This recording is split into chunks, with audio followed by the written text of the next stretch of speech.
नमस्कार, स्वागत है आपका ओंकार न्यूज पर। मैं आपके साथ रवि राजपूत। वहीं आज 4 बड़ी खबरों पर हम चर्चा करेंगे और उनकी एक एक डिटेल्स आपसे हम साझा करने की कोशिश करेंगे। वो जो 4 बड़ी खबर हैं, जंतर मंतर से हटाए गए रेसलर्स। आपको बता दें, पायलट की बगावत से गहलोत खफा हैं। आपको ये भी बताएंगे आखिर पायलट ने ऐसा कौन सा रिएक्शन किया और पायलट ने क्या कुछ कहा है, वो भी बताएंगे। मणिपुर में रविवार को फिर हिंसा हुई। माना यह जा रहा था कि हिंसा कुछ हद तक शांत हो गई है, लेकिन मणिपुर में एक बार फिर से हिंसा शुरू हुई। दिल्ली में दिल दहला देने वाला मर्डर सामने आया है। आपकी इसकी भी एक एक हकीकत आपको बताएंगे कि आखिर दिल्ली की ऐसी कौन सी खबर है जो दिल को दहला दे रही। इन्हीं आज 4 बड़ी खबरों पर हम चर्चा करेंगे और इसकी एक एक बारीकी से आपको रूबरू कराएंगे। दिल्ली के जंतर मंतर से रेसलर्स को अब पूरी तरीके से हटा दिया गया। जहां यह माना जा रहा था कि कल नए संसद भवन का एक तरफ उद्घाटन चल रहा था, दूसरी तरफ महापंचायत की तैयारी थी। उसके पहले ही दिल्ली पुलिस ने रेसलर्स को बंधक बनाया, उसके बाद गिरफ्तार किया, लेकिन शाम होते ही उन्हें छोड़ दिया और उसके बाद जंतर मंतर पर उनका जो स्थान बन गया था रहने का, उसे भी उजाड़ दिया गया। उसके बाद उन्हें अपने घर के लिए भेज दिया गया। वहीं पायलट की बगावत से गहलोत पूरी तरीके से खफा है। राजस्थान में विधानसभा चुनाव है और सचिन पायलट पूरी तरीके से प्रदर्शन कर रहे हैं और अपने ही सरकार को कटघरे में खड़ा कर रहे हैं। और मणिपुर में रविवार को फिर हिंसा हुई। आपको बता दें कि मणिपुर आज 1 महीने से सुलग रहा है। आरक्षण के मुद्दों को लेकर आपस में ही लोग एक दूसरे पर हमलावर हैं।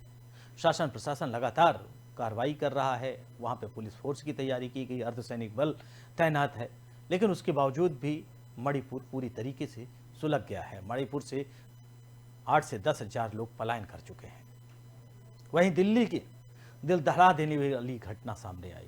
दिल्ली में एक ऐसी घटना जिसने सबके दिल को झकझोर दिया, जिसने सोचने पे मजबूर कर दिया कि ऐसे भी हैवान हो सकते हैं, ऐसे भी अपराधी हो सकते हैं। बताएंगे आपको इसकी भी एक एक हकीकत। तीन 4 बड़ी खबरों पर हम चर्चा करेंगे।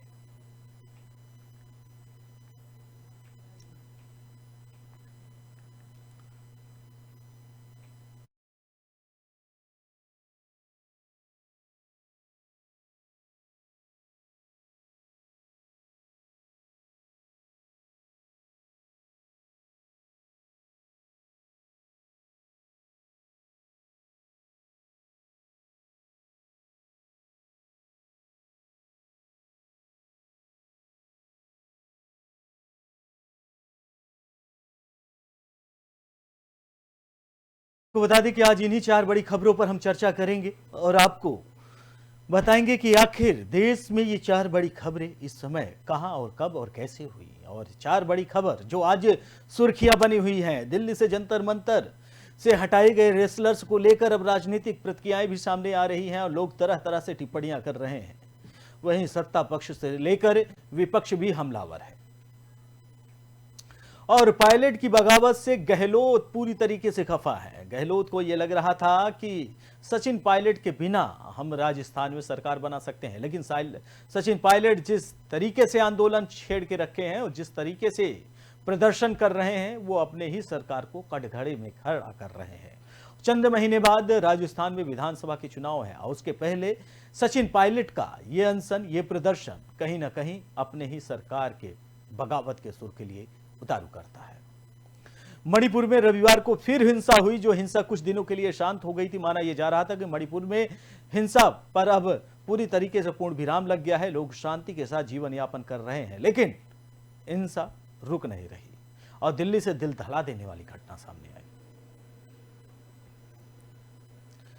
तो बढ़ते हैं पहली खबर की ओर, जहां दिल्ली के जंतर मंतर पर रविवार को जमकर बवाल हुआ। कुश्ती संघ के अध्यक्ष ब्रजभूषण शरण सिंह की गिरफ्तारी की मांग को लेकर जंतर मंतर से संसद तक मार्च निकाल रहे पहलवानों और दिल्ली पुलिस के बीच जमकर धक्का मुक्की भी हुई। इसके बाद पुलिस ने विनेश, साक्षी मलिक और बजरंग पुनिया समेत तमाम पहलवानों को गिरफ्तार कर लिया और उनके समर्थकों के साथ गिरफ्तार किया है। आपको बता दें कि जंतर मंतर को खाली करा दिया गया है। इतना ही नहीं, पुलिस ने जंतर मंतर पर धारा 144 भी लागू कर दी है। कहा है कि अब पहलवानों को दोबारा वहां लौटने नहीं दिया जाएगा। सवाल है कई कि अब पहलवानों के धरना प्रदर्शन का क्या ये साजिश के तहत किया गया है? जब कल पहलवान, एक तरफ नए संसद भवन का उद्घाटन हो रहा था तो दूसरी तरफ ये पहलवान बैरिकेटिंग तोड़ के नए संसद भवन की तरफ कूच कर रहे थे, महापंचायत कर रहे थे, महापंचायत करने की रणनीति बना रहे थे, तैयारी कर रहे थे। लेकिन उसके पहले ही दिल्ली पुलिस के साथ इनकी नोकझोंक हुई। ऐसे में सवाल उठता है कि आखिर पहलवानों की आगे की रणनीति अब क्या होगी। दरअसल पीएम मोदी ने रविवार को नए संसद भवन का उद्घाटन किया था। उधर पहलवानों ने नए संसद भवन के सामने महिला महापंचायत करने का ऐलान किया था।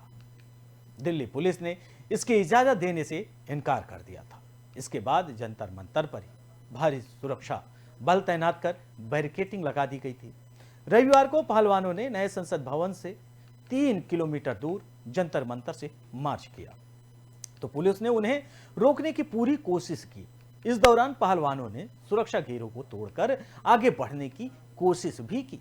इसके बाद प्रदर्शनकारी और पुलिस कर्मियों के बीच धक्का मुक्की हो गई। इस बवाल के बाद दिल्ली पुलिस ने जंतर मंतर को खाली करा दिया, जहां 1 महीने से प्रदर्शन जारी था। पुलिस का कहना है कि अब पहलवानों को दोबारा वहां लौटने नहीं दिया जाएगा। पुलिस ने बताया कि दिल्ली से 700 लोगों को हिरासत में लिया गया था। वहीं तीनों पहलवान समेत 109 को जंतर मंतर से हिरासत में लिया गया। हालांकि शाम को ही विनेश फोगाट, साक्षी मलिक समेत सभी महिला प्रदर्शनकारियों को रिहा कर दिया गया। वहीं इस खबर पर अधिक जानकारी के लिए हमारे साथ चर्चा करने के लिए देवराज आहूजा बीजेपी प्रवक्ता के रूप में जुड़े हैं। देवराज जी, आपका बहुत बहुत स्वागत है। सवाल वही कि जिस चीज को लेकर भारतीय जनता पार्टी जंतर मंतर और रेसलर्स से गुहार लगा रही थी कि आप प्रदर्शन खत्म करिए, खत्म करिए, खत्म करिए, आखिरकार दिल्ली पुलिस ने खत्म करा दिया। अब तो सही रास्ते पे जांच बढ़ेगी। आहूजा जी, आप ये बताइए, दिल्ली पुलिस क्या जंतर मंतर से की गई थी, उनकी जो एप्लीकेशन थी उससे सुप्रीम कोर्ट ने जो की थी कि इनके एफआईआर की जाए ब्रजभूषण शरण के खिलाफ हो, जो सिक्योरिटी मिली थी वो होगी। केंद्र सरकार और पूरा बात करती है, ये तो हमारे द्वारा पढ़ाते होते लोग हैं। जिसका कल जो है लोकतंत्र के मंदिर का उद्घाटन था, नव निर्माण सांसद का उद्घाटन था। अभी ये पूरा देश मैं सब देख रहा हूँ और ये प्रदर्शन करने आप पहले भी तोड़ रहे कोशिश कर रहे, ये तो जो देश तो भारत खत्म बनता है। जैसे मैंने पहले भी कहा कि लोग ये अपना जो टुकड़े टुकड़े गैंग का या कांग्रेस जो अपनी विपक्षी दल उनके पास, अरे आपका काम आप इनमें सम्मान करें, तो देश के कानून पे विश्वास करें, दिल्ली पुलिस शांति का विश्वास करें। अब कोई समस्या आ रही है या आपको तंग करा तो बताएं, बहुत कई बार क्योंकि आप 12 बजे सम्मान दिया, इतना आपको समय मिल रहा है, आपने करते, लेकिन देश के लिए तो आप बात मान लीजिए, कानून की बात तो माननी चाहिए। अब वो भी नहीं मान रहे, आप पीड़े बदली कहाँ और वहाँ के अभी शराबी संस्कृति आड़ में ऐसी होता है कि किसी प्रदर्शन को खराब कर दीजिए, 27-28 पूरा सहयोग करेंगे, लेकिन आप इस तरह की हरकतें करेंगे, देशद्रोह वाली बातें करेंगे, ज्ञान की तो पुलिस को कानून अपना काम करना चाहिए और वो किया है।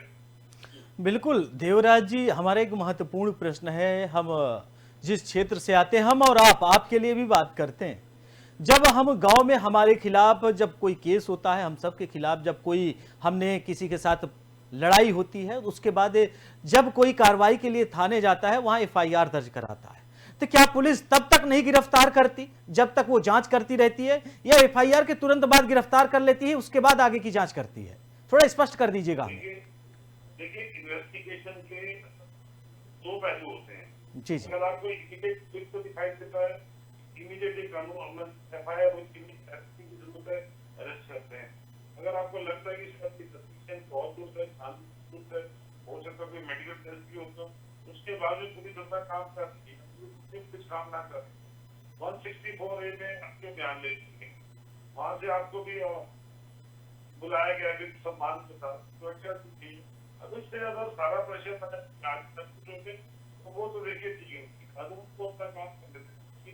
हाँ, कानून से आपको क्या है, माननीय सर्वोच्च न्यायालय अभी भी जांच देख रहा है, अभी भी सभी उनके सामने संज्ञान है, तो आप प्रेजेंटेशन अगर आपको लगता है कानून काम नहीं करता है या सुरक्षा एजेंसी काम नहीं कर रही या आप खेल मंत्रालय कुछ नहीं है, तो आपका फिर भी रास्ता आप कानून तोड़ के जिससे अपना जो लड़ाई झगड़े का साधन नहीं या अपना जो कानून को जो कर इस तरह से काम करेंगे तो देखिए कानून तो सबके लिए, आपके लिए तो मेरे लिए, चाहे वो गाँव का मामला हो, शहर का मामला हो, सियासी सब पे लागू होती है और वो हुई है क्योंकि ये कानून के खिलाफ है।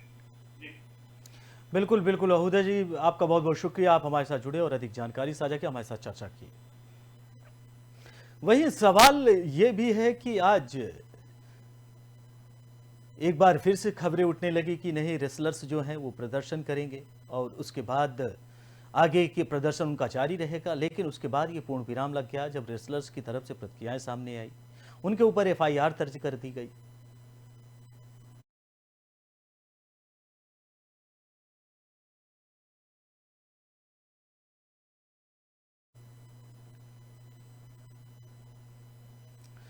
बढ़ते हैं अगली खबर की ओर, जहां राजस्थान के पूर्व उप मुख्यमंत्री सचिन पायलट ने रविवार को प्रेस कॉन्फ्रेंस कर अपनी ही सरकार के खिलाफ सवाल खड़े करते हुए एक दिन के अनशन का ऐलान किया।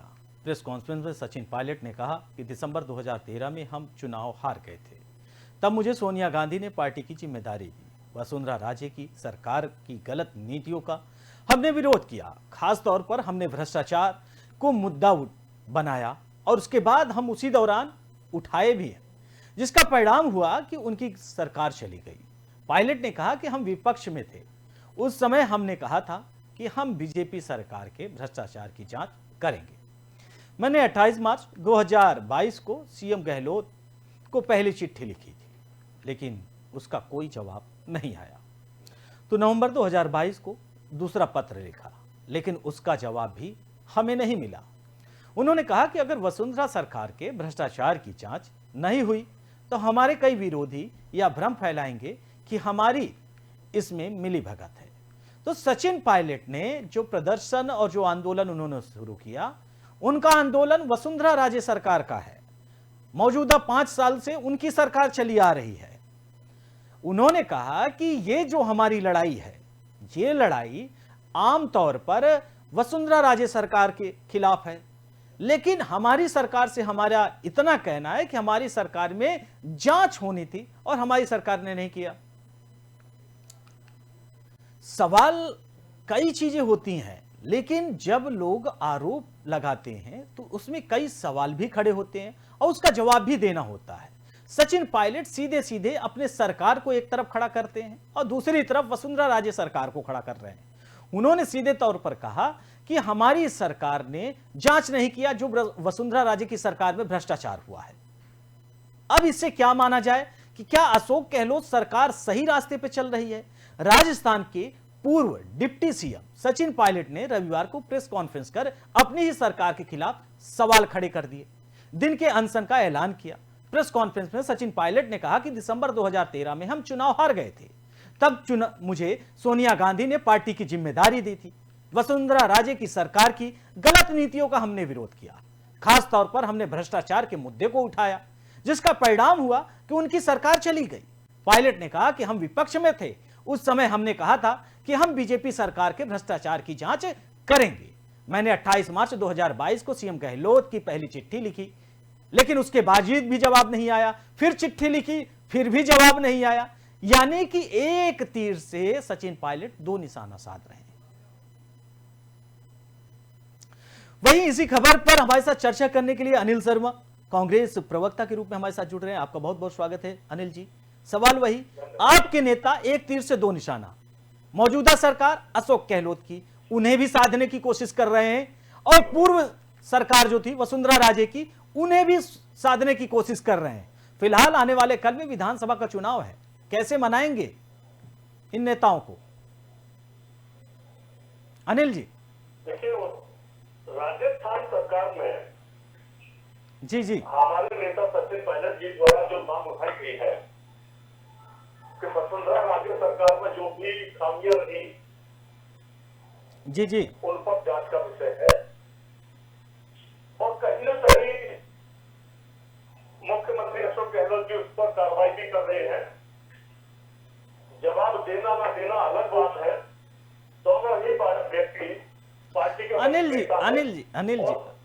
अनिल जी, ये कुछ समझ से परे है। 5 साल हो गए अशोक गहलोत को मुख्यमंत्री। अब उनके कार्यकाल का ये साल लास्ट है और आगामी इसी साल के अंत में चुनाव भी है। उस दौरान 5 साल हो गए, अभी तक जांच नहीं हुई। अब आपकी सरकार जांच कर रही है। सचिन पायलट, जिनको आपने डिप्टी सीएम बनाया, आपके ही पार्टी के लीडर, अपनी ही सरकार पर उन्होंने सीधा आरोप लगाया है, अगर देखा जाए, कि हमारी सरकार भ्रष्टाचार के खिलाफ कोई भी जांच नहीं कर रही। इसका मतलब यह है कि वो अपनी ही सरकार पर भ्रष्टाचार का आरोप लगा रहे हैं। सवाल तो यहां है। नहीं, ऐसा नहीं है। जी जी, सचिन पायलट जी कांग्रेस सरकार के ऊपर भ्रष्टाचार का आरोप नहीं लगा रहे, वो है केवल इतने मांग कर रहे हैं कि जो वसुंधरा राजे सरकार में भ्रष्टाचार हुए उन पर जांच बैठे। जांच की कार्रवाई चल रही है और बहुत सारी कार्रवाई हुई भी है, किसी दिक्कत की नहीं। लेकिन अभी जहां तक मैं समझता हूं, मेरा विचार से जी जी, कि अशोक गहलोत जी कुछ कार्रवाइयों में भी अधूरी होगी, इसलिए उसको उजागर नहीं करना चाहते होंगे। नहीं अनिल जी, नहीं अनिल जी, देखिए ये तो अन्याय है ना। अगर देखिए देश की जनता भी देख रही है और एक तरफ सचिन पायलट लगातार अपने ही सरकार और एक दिन से नहीं, एक महीने से नहीं, पूरे 5 साल से सीएम गहलोत के खिलाफ उनका आंदोलन, उनकी बगावती रुख और गहलोत की टिप्पणी करना, ये तो किसी से छुपा नहीं है। ये तो गांव के शहर को, जो राजस्थान की राजनीति और जो सचिन पायलट गहलोत को जानता हूं, वो बखूबी आपसे बता देगा कि आखिर दोनों में चल क्या रहा है। वही तू मैं, वही होता नहीं, पीठ पीछे वार। तो ठीक है, ये अनिल जी, इसे स्वीकार करना चाहिए। देखिए देश में लोकतंत्र है, इसे स्वीकार करना चाहिए। जिन नेताओं की, जिनके सचिन पायलट को आपने चुनाव के पहले उनको लीड करने का मौका दिया, अध्यक्ष बनाया, जब उन्होंने चुनाव जिता दिया तो आपने उनको सीएम नहीं बनाया। तो तमाम ऐसी चीजें हैं, उस पर हम नहीं टीका टिप्पणी करेंगे, हमारे पास समय भी है। अनिल जी, आपको यहीं रोकेंगे। फिलहाल आप हमारे साथ जुड़े, आपका बहुत बहुत शुक्रिया। तो वही आपको बता दें कि सचिन पायलट को लेकर राजस्थान में पूरी तरीके से घमासान माना यह जा रहा है।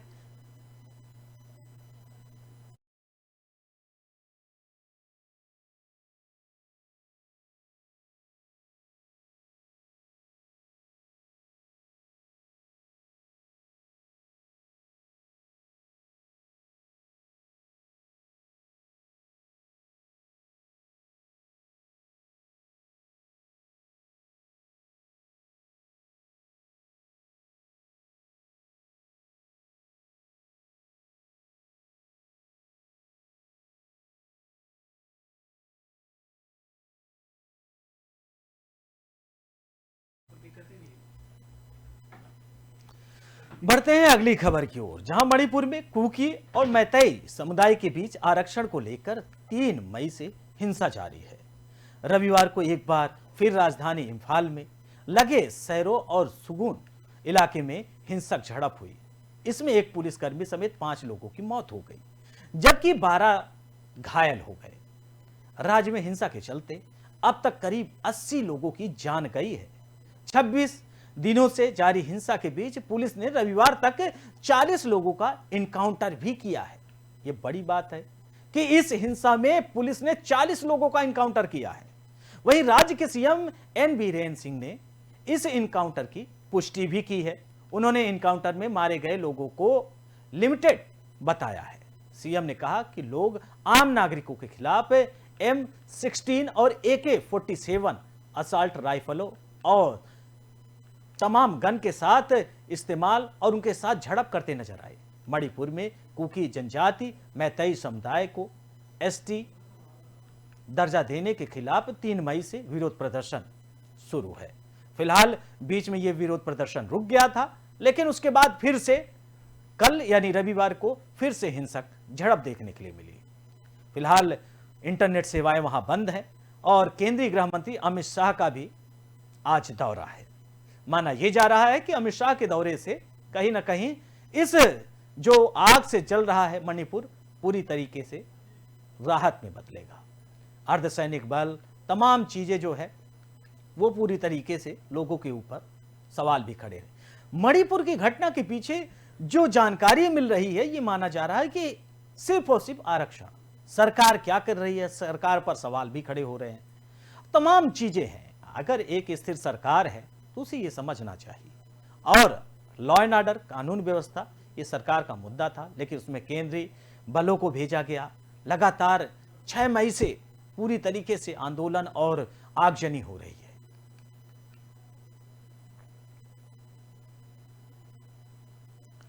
वही बढ़ते हैं अगली खबर की ओर, जहां नई दिल्ली में नाबालिग के मर्डर का सनसनीखेज सीसीटीवी फुटेज सामने आया है। राजधानी के शाहबाद डेरी इलाके में साहिब नाम के शख्स ने 16 वर्षीय साक्षी की चाकू और पत्थरों से हत्या कर दी।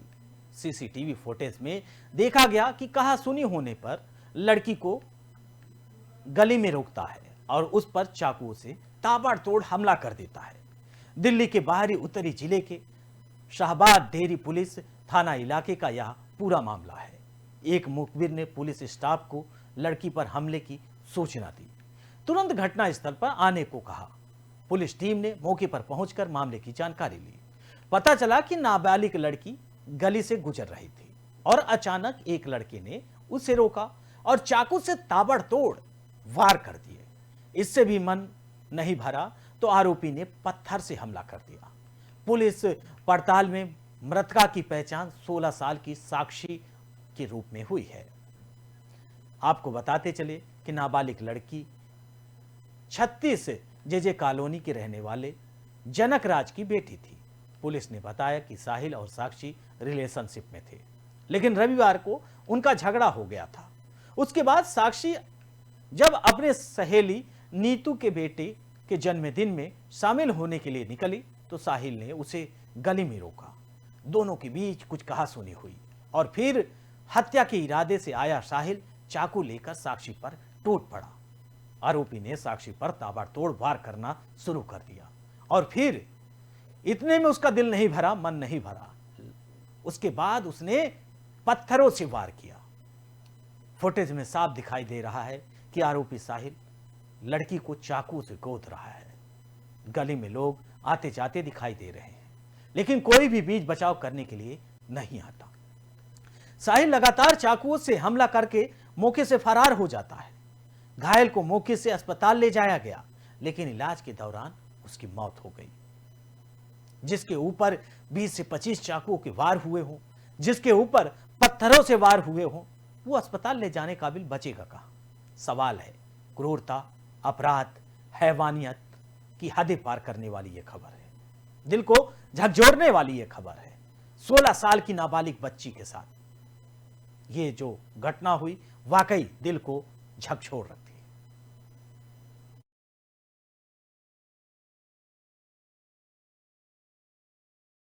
वहीं आपको बता दें कि इस खबर के बाद पूरी तरीके से सुर्खियां बनी। लोगों का तरह तरह से कमेंट आया कि ऐसे हैवान को छोड़ना नहीं चाहिए, ऐसे अपराधियों को बख्शा नहीं जाना चाहिए। ये अपराधी समाज में कलंक है, कलंक, जिंदा कलंक। लेकिन पुलिस ने इस आरोपी को बुलंदशहर से गिरफ्तार भी कर लिया। कई चीजें हैं और सवाल दर सवाल जो भी सीसीटीवी वीडियो देख रहा है उसका मन सहम उठता है। लगातार 20-30 चाकुओं से वार, उसके बाद पत्थर से वार, उतने में भी दिल नहीं भरता, फिर चाकुओं से वार, एक के बाद एक, एक के बाद एक। उसी रास्ते से लोग गुजर रहे हैं, आ रहे हैं, जा रहे हैं। लोग इस तस्वीर को देखकर आंखें नम हो जाती हैं। लोग सोचते हैं ऐसे दुर्दांत अपराधी इस समाज में जन्म कैसे लेते हैं। फिलहाल यह सवाल है जिसका जवाब समाज को देना होगा। और फिलहाल इस बुलेटिन में हमारे साथ इतना ही। बाकी देश दुनिया तमाम बड़ी खबरों के लिए देखते रहिए ओंकार न्यूज। नमस्कार।